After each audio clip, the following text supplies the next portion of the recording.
After raising a son, all my fantasies about men were shattered. My 6-year-old son is like a walking disaster. His clothes remain clean for maybe an hour. His pants acquire knee holes within 2 months. Summer brings perpetual mud-stained hands, and winter decorates his sleeves with white snot. And no, he's not a spider or a centipede. He only has 2 feet, yet he manages to create a sea of socks wherever he goes. Don't even talk about washing them. Picking them up is already a mission impossible. Whenever we go out, I give him a fresh pair of socks. If I threaten not to wash them, he couldn't care less. He'd just pick up a less dirty pair from the floor and wear them. Dirty clothes and socks are just the tip of the iceberg. What's even more absurd is his personal hygiene habits. Tissues are meant to be thrown everywhere, and the trash can? Totally ignored. As for snot, he can't be bothered to wipe it. Just a wipe on the wall. A whole wall covered in snot. Is it abstract art or just plain barbaric? During meals, if you ask him to be careful not to spill food everywhere, guess what? He'll knock over the entire glass of milk with one swift motion of his arm. His 10-month-old sister needs a pacifier, and at 6, he gets jealous and wants one too. I've heard that when a second child is born, the older one might go through a brief regression, like choosing to crawl instead of walk or babbling like a baby. But seriously, using a pacifier, isn't that taking regression to a whole new level? When it comes to doing homework, he insists on studying while petting the cat. If the cat runs off, he chases it, then switches to playing with the dog, and eventually sits on the dog while reading.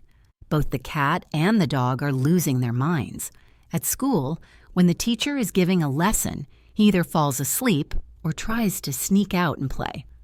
What really drives me crazy is that my son's ears are just for decoration. He chooses when to be deaf. Getting up in the morning, he's always too lazy to get out of bed. Brushing teeth requires multiple reminders. Going to school, you have to practically beg him. Sleeping, you need to yell and threaten. And when I'm fuming with rage, he either remains silent or innocently tells you, "I didn't hear you." And those Lego pieces he leaves all over the floor, I often accidentally step on them, and it hurts like hell. I've emphasized countless times, asking my son to tidy up the Legos after playing with them, so they won't murder their poor mom anymore. You say he didn't hear, but the Legos indeed disappear from the ground. You say he heard, but the Lego pieces somehow end up growing back on the sofa. Sitting down in shorts during summer, I've felt the sharp sting of Lego heaven. But when they want to hear something important to them, they turn into super attentive listeners with razor-sharp minds. For example, when my husband and I were busy on a weekend and too lazy to cook, considering having burgers for dinner, my son, all the way from his bedroom, immediately starts dictating his order.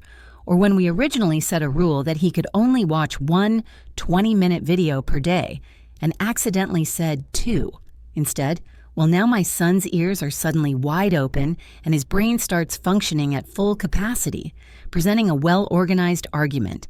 Hand him a mic and he'll give you a full-on TED Talk on why he deserves to watch 2 videos today. Why didn't anyone tell me that raising a little boy could be such a blood pressure-raising affair? I can't wrap my head around it. This little troublemaker is going to grow up to be a good-looking, dependable dude someday. Can't wait for that day to come. Update, let me set the record straight. Raising kids is like a roller coaster of frustration and joy. But even the kiddos have their moments. Like when I hand him a glass of water in the morning and he sweetly says, "Thanks, Mom." Or when he draws sharks for me because he knows I'm obsessed with them.